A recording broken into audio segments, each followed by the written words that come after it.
ചേട്ടാ 2024 നടന്ന ഒരു ആത്മഹത്യ, അദ്ദേഹത്തിൻ്റെ ഒരു സർക്കാർ ഉദ്യോഗസ്ഥനെ പബ്ലിക്കായി ഒരു ജനപ്രതിനിധി നാണം കെടുത്തി, അതിൻ്റെ പേരിൽ മനസ്താപം ഏറ്റുവാങ്ങി അദ്ദേഹം ജീവൻ ഒടുക്കുകയുണ്ടായി. ADM നവീൻ ബാബു. ഇപ്പോൾ ഇന്ന് സർക്കാരിൻ്റെ ഒരു തീരുമാനം വന്നിരിക്കുകയാണ്. ആ ഒരു മരണത്തിലേക്ക് നയിച്ച കാരണങ്ങൾ അന്വേഷിക്കാൻ CBI തന്നെ കൊണ്ടുവരും എന്ന് മുഖ്യമന്ത്രി VD സതീശൻ്റെ നേതൃത്വത്തിൽ ഉറപ്പ് നൽകിയിരിക്കുകയാണ് അദ്ദേഹത്തിൻ്റെ കുടുംബത്തിന്. ആഷിക്ക് ഇത് നോക്കുകയാണെങ്കിൽ ഈ നവീൻ ബാബുവിൻ്റെ മരണം ആത്മഹത്യയാണെന്ന് പറഞ്ഞത് പിണറായി ഭരണകാലത്തെ പോലീസാണ്. ആ പോലീസ് അന്വേഷണം നടത്തിയതിന് ശേഷമാണ് പറഞ്ഞത് ഇത് ആത്മഹത്യയാണെന്ന്. പക്ഷെ അത് നവീൻ ബാബുവിൻ്റെ കുടുംബം ഇതുവരെ അംഗീകരിച്ചിട്ടില്ല. നവീൻ ബാബുവിൻ്റെ കുടുംബം ഇപ്പോഴും വിശ്വസിക്കുന്നത് നവീൻ ബാബുവിനെ കൊല ചെയ്തതാണെന്നാണ്. ആ രീതിയിലാണ്. കാരണം അവർക്ക് സംശയങ്ങൾക്കുള്ള ഒത്തിരി വകുപ്പുകളുണ്ട്. കാരണം ബന്ധുക്കൾ എത്തുന്ന മുമ്പേ തിരക്കിട്ടുള്ള അവിടെ നിന്ന് തൂങ്ങി മരിച്ച അവിടെ നിന്ന് ബോഡി മാറ്റുക, ഇൻക്വസ്റ്റ് തയ്യാറാക്കി അതിവേഗത്തിലുള്ള പോസ്റ്റ്മോർട്ടം നടപടി, ബന്ധുക്കളൊന്ന് എത്തി കാണുന്നതിന് മുമ്പ് തന്നെ ഈ നടപടികളെല്ലാം അതിവേഗത്തിൽ നടന്നു. എന്തുകൊണ്ടാണ് ഈ വേഗത? ഇതിൽ അതുപോലെ തന്നെ പോസ്റ്റ്മോർട്ടം റിപ്പോർട്ടിലും അവർക്ക് ചില സംശയങ്ങളുണ്ട്. അതുകൊണ്ട് തന്നെ ആ കുടുംബം ഇപ്പോഴും വിശ്വസിക്കുന്നത് ഈ മരണം ഒരു കൊലപാതകമാണ്. ഈ കൊലപാതകത്തിലേക്ക് കടക്കുന്ന അന്വേഷണം ഒന്നും നടന്നില്ല. അതുപോലെ തന്നെ ഏക പ്രതിയായ അന്നത്തെ ജില്ലാ പഞ്ചായത്ത് പ്രസിഡന്റും CPM-ന്റെ കണ്ണൂരിലെ ഒരു പ്രധാന നേതാവുമായിരുന്ന PP ദിവ്യയിലേക്ക് മാത്രമായിരുന്നു അന്വേഷണം പോയത്. പിന്നെ അതുപോലെ അന്ന് ഈ നവീൻ ബാബുവിനെതിരെ കൈക്കൂലി ആരോപണം ഉന്നയിച്ചു എന്ന് പറയുന്ന പെട്രോൾ പമ്പ് തുടങ്ങാൻ വന്ന പ്രശാന്തിനെതിരെ ഒരു അന്വേഷണവും നടന്നിട്ടില്ല. അതുകൊണ്ട് തന്നെയാണ് ഈ കുടുംബം ഈ CBI അന്വേഷണം എന്ന ആവശ്യം നിരന്തരം ഉന്നയിച്ചത്. ആദ്യം അന്നത്തെ പിണറായി സർക്കാരിന് മുന്നിൽ ഇത് വെച്ചു. ആ പിണറായി സർക്കാർ ഇത് നിഷ്കരണം തള്ളിക്കളഞ്ഞു. ഇന്ന് ഈ അന്വേഷണം എല്ലാം ഗംഭീരമായിട്ടാണ് പോലീസ് അന്വേഷിക്കുന്നത്. അതിനുവേണ്ടി ഒരു പ്രത്യേക SIT രൂപീകരിച്ചു. SIT അന്വേഷണം ഉണ്ടെന്ന് പറഞ്ഞു. ഈ SIT എന്ന് പറയുന്ന ആരാണ്? കേരള പോലീസിലെ ചില ഉദ്യോഗസ്ഥരാണ്. അവർക്ക് ഒരിക്കലും CPM-ന്റെയോ അല്ലെങ്കിൽ ഇത് കണ്ണൂരിലെ CPM നൽകുന്നതിന് അപ്പുറത്തേക്ക് അതിൽ കവിഞ്ഞൊരു അന്വേഷണം അന്നത്തെ പോലീസിൽ നിന്നുണ്ടാകുമെന്ന് ആർക്കും വിശ്വസിക്കാൻ കഴിയില്ല. അതുകൊണ്ട് തന്നെയാണ് ആ കുടുംബം വീണ്ടും അതിനുവേണ്ടി നിയമ പോരാട്ടങ്ങളുമായി മുന്നോട്ട് പോയി ഹൈക്കോടതിയെ സമീപിച്ചു. അവിടെ എല്ലാം സംസ്ഥാന സർക്കാർ നേരിട്ട് വന്ന് ഹാജരായി ഇവിടെ അന്വേഷണം മികച്ച രീതിയിൽ മുന്നോട്ട് പോവുകയാണ്. അതുകൊണ്ട് തന്നെ ഇത് CBI അന്വേഷണം വേണ്ട എന്നാണ് പറഞ്ഞത്. ഈ മികച്ച രീതിയിൽ മുന്നോട്ട് പോയ അന്വേഷണം എന്താണ്? ഈ പ്രതിയായ PP ദിവ്യയുടെ കോൾ റെക്കോർഡ്സ് അടക്കം പരിശോധിച്ചിട്ടില്ല. പ്രശാന്തിന്റെ കോൾ റെക്കോർഡ്സ് പരിശോധിച്ചിട്ടില്ല. ഈ പെട്രോൾ പമ്പ് തുടങ്ങാൻ മാത്രം സാമ്പത്തിക സ്ഥിതി ഉണ്ടായിരുന്ന ആളാണോ ഈ പ്രശാന്ത്? കാരണം CPM നിയന്ത്രണത്തിലുള്ള പരിയാരം മെഡിക്കൽ കോളേജിലെ ഒരു ഇലക്ട്രീഷ്യൻ ജീവനക്കാരൻ മാത്രമാണ്. അയാൾ എങ്ങനെയാണ് ഈ കോടികൾ മുടക്കിയുള്ള ഈ ബിസിനസ്സിലേക്ക് വന്നത്? ഈ പ്രശാന്ത് നവീൻ ബാബുവിനെ വിളിച്ചിട്ടുണ്ടോ? ഈ പറയുന്ന സാമ്പത്തിക ഇടപാട് നടത്തിയിട്ടുണ്ടോ? ഇവർ തമ്മിൽ കണ്ടിട്ടുണ്ടോ? ഈ വക ഒരു അന്വേഷണവും നടത്താത്ത പ്രത്യേക അന്വേഷണ സംഘത്തിന്റെ അന്വേഷണമാണ് മികച്ചത് എന്ന് സംസ്ഥാന സർക്കാർ ആവർത്തിച്ച് വാദിച്ചതും അനുകൂലമായ വിധി നേടിയതും.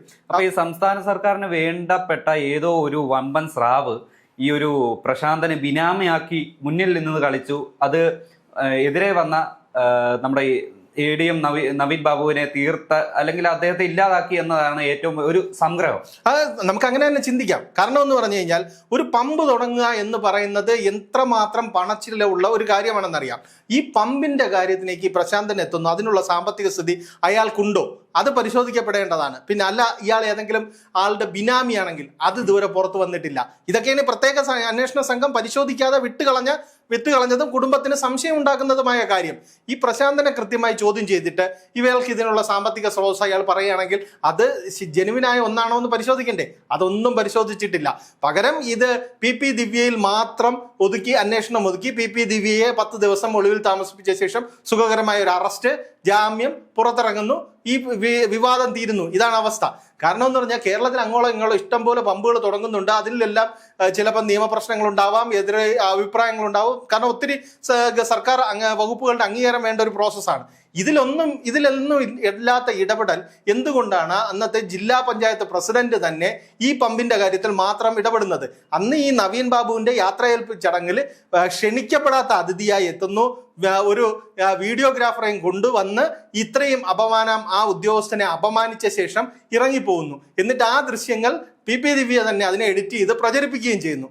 ഇത്രത്തോളം മാത്രം ഈ ഒരു പമ്പിന്റെ വിഷയത്തിൽ PP ദിവ്യയും CPM-ഉം ഇടപെടാൻ കാര്യം എന്താണ്? കാരണം കണ്ണൂരിൽ PP ദിവ്യ നേരിട്ട് വന്ന ഒരു വിഷയത്തിൽ ഇടപെടണമെങ്കിൽ CPM-ന്റെ കൂടി സമ്മതമില്ലാതെ അല്ലെങ്കിൽ അനുവാദമില്ലാതെ PP ദിവ്യക്ക് ഇങ്ങനെ ഒരു ഇടപെടൽ ഒരിക്കലും നടത്താൻ കഴിയില്ല. അതായത് കണ്ണൂരിലെ ഏറ്റവും പ്രമുഖന്റെ ഒരു അനുവാദത്തോടെയാണ് ഈ അല്ലെങ്കിൽ നിർദ്ദേശപ്രകാരമാണ് PP ദിവ്യ ആ ഒരു വേദിയിലേക്ക് എത്തിയത് തന്നെ. തീർച്ചയായിട്ടും. കാരണം എന്ന് പറഞ്ഞാൽ അന്ന് PP ദിവ്യ എന്ന് പറയുന്നത് CPM-ന്റെ കണ്ണൂരിന്റെ ഒരു മുഖമായി വളർന്നു വരുന്നൊരു നേതാവായിരുന്നു. ചിലപ്പം ഈ വിവാദങ്ങളൊന്നും ഇല്ലായിരുന്നെങ്കിൽ ഇപ്പൊ തളിപ്പറമ്പിൽ സ്ഥാനാർത്ഥി വരെ ആവുമായിരുന്നു. ആ ഘട്ടത്തിലൊക്കെ എത്തി നിന്നൊരു ആളാണ്. പാർട്ടിയുമായി അത്ര അടുത്ത് നിൽക്കുന്നത്, പാർട്ടി നിർദ്ദേശങ്ങൾ മാത്രം പാലിക്കുന്ന ഒരു ജില്ലാ പഞ്ചായത്ത് പ്രസിഡന്റ്, ആ രീതിയിലുള്ള ഒരാളാണ്. അപ്പൊ ജില്ലാ പഞ്ചായത്ത് പ്രസിഡന്റ് തന്നെ വന്ന് ഒരു ഉദ്യോഗസ്ഥനെതിരെ ഇത്തരം ആരോപണം ഉന്നയിക്കണമെന്നുണ്ടെങ്കിൽ അതിൽ കൃത്യമായ ഒരു CPM-ന്റെ ഇടപെടലുണ്ട്, CPM നിർദ്ദേശമുണ്ട്. എനിക്ക് ബലമായി തോന്നുന്ന ഒരു സംശയം എന്ന് പറയുന്നത്, ഈ പ്രശാന്തൻ എന്ന് പറയുന്ന ഏതോ സമുന്നതനായ CPM നേതാവിന്റെ ബിനാമിയാണ്. അതിൽ ആ ഫയലുകളിൽ വിചാരിച്ച വേഗം വന്നില്ല, അല്ലെങ്കിൽ വിചാരിച്ചതുപോലെ അനായാസമായി ഇത് കൈക്കലാക്കാൻ സാധിച്ചില്ല. അതിന്റെ ഒരു നിരാശയാണ് അന്ന് ആ യാത്രയപ്പ് ചടങ്ങിൽ നടന്നത്. അതിനെതിരെ നിന്നത് നവീൻ ബാബു. നവീൻ ബാബുവിന്റെ ഏതെങ്കിലും ഇടപെടൽ അവർ പ്രതീക്ഷിച്ചിരുന്ന ഫയലിന്റെ വേഗതയെ കുറച്ചിട്ടുണ്ടാവാം. അതിന്റെ ഒരു ഇടപെടൽ, അതിന്റെ അതിൻ്റെതായ ഒരു പ്രതികാരമാണ് അവിടെ തീർത്തതെന്നാണ് തോന്നുന്നത്. ഇതിപ്പോ നമ്മളിപ്പോ ഈ CBI അന്വേഷണത്തിന് വേണ്ടി ഉത്തരവിടുന്നതെന്ന് പറയുമ്പോൾ ഇപ്പം ഈ VD സതീശന്റെ നേതൃത്വത്തിലുള്ള സംസ്ഥാന സർക്കാർ അധികാരത്തിൽ വന്ന ശേഷം അവരെ തെരഞ്ഞെടുപ്പിന് മുമ്പേ പറയുന്നതാണ്, ഞങ്ങൾ നവീൻ ബാബുവിന്റെ കുടുംബത്തിനോടൊപ്പം വന്ന്. CPM ഇത് തന്നെയാണ് പറഞ്ഞത്. CPM ഇത് തന്നെയാണ് പറഞ്ഞത്. സംസ്ഥാന സെക്രട്ടറി അടക്കം നവീൻ ബാബുവിന്റെ വീട്ടിൽ ചെന്ന് അദ്ദേഹത്തിന്റെ ഭാര്യയോടും മക്കളോടും പറഞ്ഞു, CPM അടക്കം ഞങ്ങൾ നിങ്ങളോടൊപ്പമാണെന്ന്. എന്നിട്ടാണ് അവരുടെ CBI അന്വേഷണം എന്ന് പറയുന്ന ആവേശത്തെ സർക്കാർ തന്നെ ശ്രമിച്ചത്. അതുപോലെ അല്ല ഈ VD സതീശന്റെ UDF പറഞ്ഞത്. അല്ലെങ്കിൽ മുഖ്യമന്ത്രിയായ VD സതീശൻ കൊടുത്ത വാക്ക് പാലിക്കുകയാണ് ഇപ്പൊ ചെയ്തത്. അതുകൊണ്ടാണ് ഞാൻ പറഞ്ഞത്, ഈ സർക്കാർ ജനങ്ങൾക്കൊപ്പമാണെന്ന് തോന്നിക്കുന്ന തീരുമാനങ്ങൾ എടുക്കുന്നു. ഈ തീരുമാനം വരുമ്പോൾ ഇത് നവീൻ ബാബുവിന്റെ കുടുംബം മാത്രമല്ല, പുറത്തു നിൽക്കുന്ന ജനങ്ങൾക്കെല്ലാം അറിയാൻ ആഗ്രഹമുണ്ട് ഇത് എന്തുകൊണ്ടാണ് ഈ സംഭവിച്ചത്. ഒരു ജില്ലാ പഞ്ചായത്ത് പ്രസിഡന്റ് വന്ന ഒരു ഉദ്യോഗസ്ഥനെതിരെ ഇങ്ങനെ അഴിമതി ആരോപണം ഉന്നയിച്ച് അയാളെ അപമാനിച്ച് മരണത്തിലേക്ക് തള്ളിവിടാനുള്ള കാരണം എന്താണ്? അത് അറിയാൻ കേരളത്തിലെ ജനങ്ങൾക്കും ആഗ്രഹമുണ്ട്. അത് മാത്രമല്ല, അദ്ദേഹത്തിന്റെ ഒരു സർവീസ് റെക്കോർഡിൽ ഇതുപോലെ ഒരു അഴിമതി, കറപ്ഷൻ വന്നിട്ടുണ്ടോ എന്ന് പോലും അന്വേഷിക്കാൻ ഈ ഒരു അന്വേഷണ സംഘം, അതായത് സർക്കാർ നിയോഗിച്ച അന്വേഷണ സംഘം തയ്യാറായിട്ടില്ല. അത് മാത്രമല്ല, ഇതുവരെ അദ്ദേഹത്തിനെതിരെ അങ്ങനെ ഒരു കറപ്ഷന്റെ ഒരു പരാതി ഇതുവരെയായിട്ട് നിലവിൽ വന്നിട്ടുമില്ല. പെട്ടെന്ന് ഒരു സുപ്രഭാതത്തിൽ അഴിമതി ആരോപണം എന്ന് പറയുമ്പോൾ അതിൽ ഒരു വ്യക്തമായ ഒരു ഗൂഢാലോചനയുണ്ട്. അല്ല, CPM പോലൊരു CPM പോലൊരു രാഷ്ട്രീയ സംഘടന വിചാരിച്ചു കഴിഞ്ഞാൽ ഈ നവീൻ ബാബുവിന്റെ ആധാരം അടക്കം മുഴുവൻ പരിശോധിച്ച് പ്രതിരോധിക്കാനുള്ള സംവിധാനത്തിന് അന്ന് തന്നെ പരിശോധന നടന്നിട്ടുണ്ട്. അപ്പം CPM അങ്ങനെ ഒരു ആരോപണം നവീൻ ബാബുവിനെ കുറിച്ച് ഉന്നയിച്ചിട്ടില്ലെങ്കിൽ അയാൾ അത്ര സത്യസന്ധനായ ഒരു ഉദ്യോഗസ്ഥനായിരുന്നു. കാരണം ഇത്രയും നീണ്ടു നിൽക്കുന്ന വലിയ ലെങ്തി ആയിട്ടുള്ള ഒരു കരിയറാണ് അയാളുടെ ഈ സർവീസിൽ. അത്രയും നാളും പണിയെടുത്തിട്ടും അയാളുടെ പേരിൽ ഒരു ആരോപണം പോലും ഈ സമയത്ത് ഉന്നയിക്കാൻ CPM ഇല്ലാത്തത് കൊണ്ടാണ് ആ സമയത്ത് നവീൻ ബാബുവിനെതിരെ അത്തരത്തിലുള്ള ഒരു പ്രചരണവും നടക്കാതിരുന്നത്. പിന്നെ ഈ നവീൻ ബാബു ആരാണെന്നും കൂടെ പറയണം. കാരണം അടിമുടി CPM കുടുംബമാണ്. CPM കുടുംബത്തിൽ നിന്ന് വന്നിട്ടാണ് ഈ നവീൻ ബാബുവിന് പോലും നീതി കിട്ടാതെ പോകുന്നത്. ഇനി ഈ ഒരു അന്വേഷണം മുന്നോട്ട് പോകുമ്പോൾ CPM-ന് ഉള്ളിലൊരു ഭയമുണ്ട്, ഉൾക്കടലുമുണ്ട്. കാരണം ഈ ഒരു അന്വേഷണം നീട്ടിവെച്ചത്, അല്ലെങ്കിൽ അന്വേഷണം നടക്കരുത് എന്ന് സംസ്ഥാന സർക്കാർ തന്നെ മുന്നിട്ടിറങ്ങിയ ആണ് വന്നത്. അപ്പോൾ ഇനി ഒരു അന്വേഷണം നടക്കുമ്പോൾ ആരിലേക്കൊക്കെ ഈ ഒരു വിരൽ ചൂണ്ടപ്പെടും? അല്ല, ഇത് CPM-നെ സംബന്ധിച്ചിടത്തോളം ഭയപ്പെടുന്നത് എനിക്ക് തോന്നുന്നത് ഈ PP ദിവ്യയിൽ മാത്രം ഈ അന്വേഷണം നിർത്തി ഇതിന്റെ പിന്നിൽ നടന്ന ഇടപാടുകളും പിന്നിലുള്ള മറ്റ് ഈ പമ്പ് തുടങ്ങാനുള്ള പണം മുടക്കാൻ വന്നത് ആരാണ് എന്നതടക്കം CPM മൂടി വെച്ചേക്കുന്ന ഒരു വിഷയമുണ്ട്. പ്രത്യേക അന്വേഷണ സംഘത്തിലടക്കം സ്വാധീനം നടത്തി അന്നത്തെ സർക്കാരിന്റെ സഹായത്തോടെ മൂടി വെച്ചിരിക്കുന്നതാണ് ഈ പ്രശാന്തന്റെ സാമ്പത്തിക സ്രോതസ്. അതുപോലെ അല്ല അയാൾ ഏതെങ്കിലും ഒരു ആളുടെ ബിനാമിയാണോ തുടങ്ങിയ കാര്യങ്ങളെല്ലാം ഉണ്ട്. ഇത് CPM വളരെ ഏറെ പണിപ്പെട്ടാണ് ഇത് മൂടി വെച്ചിരിക്കുന്നത്.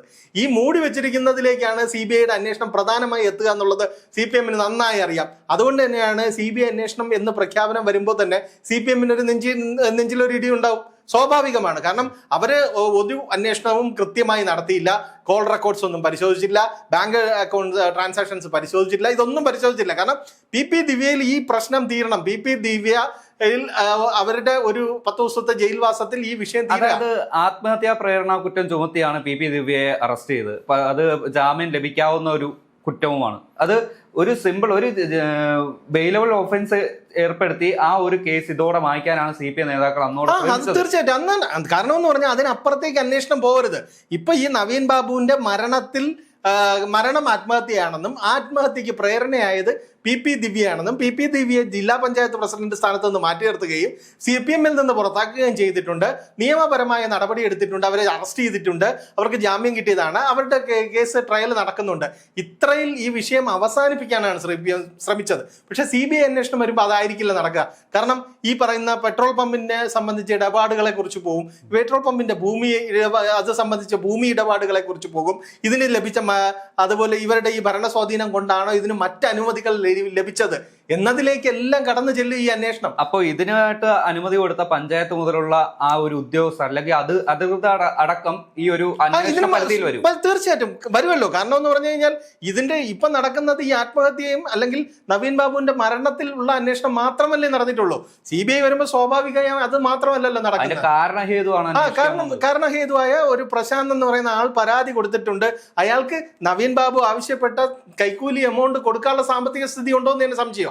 അപ്പൊ ആ ഘട്ടത്തിലേക്ക് അടക്കം പോകും. അപ്പം SOIPM-ന്റെ ഭരണസ്വാധീനം കൊണ്ടാണോ മറ്റനുമതികൾ ലഭിച്ചത്? ഭൂമി ഇടപാട് എത്ര രൂപയ്ക്കായിരുന്നു? അതിന്റെ കൃത്യമായ ഇടപാട് നടന്നിട്ടുണ്ടോ? ഇതിൽ കള്ളപ്പണ ഇടപാട് നടന്നിട്ടുണ്ടോ? അങ്ങനെ ഒരു വലിയ അന്വേഷണത്തിന്റെ സാധ്യതയാണ് ഈ CBI അന്വേഷണം തുറക്കുന്നത്. ചിലപ്പോൾ ഇത് CBI അന്വേഷണത്തിൽ മാത്രം ഒതുങ്ങുന്ന ഒരു കേസാവില്ല. കള്ളപ്പണ ഇടപാട് നടന്നിട്ടുണ്ടെങ്കിൽ ED അടക്കം വരും.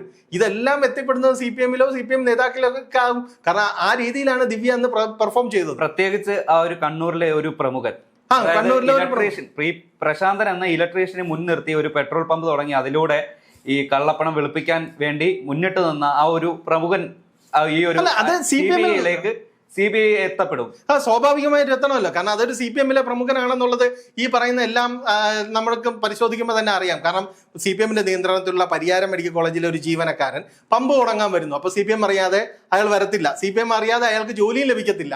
അതുപോലെ തന്നെ ഇയാളുടെ ഈ ഒരു വിഷയം ഉണ്ടാകുമ്പോൾ ജില്ലാ പഞ്ചായത്ത് പ്രസിഡന്റ് തന്നെ നേരിട്ട് ചെന്ന് ഈ വിഷയത്തിൽ ഇടപെടുന്നു. അതിന് തടസ്സം നിന്ന് അല്ലെങ്കിൽ ആ ഫയൽ അല്പം വൈകിപ്പിച്ച ഉദ്യോഗസ്ഥനെ ശാസിക്കുന്നു, അത് അപമാനിക്കുന്നു.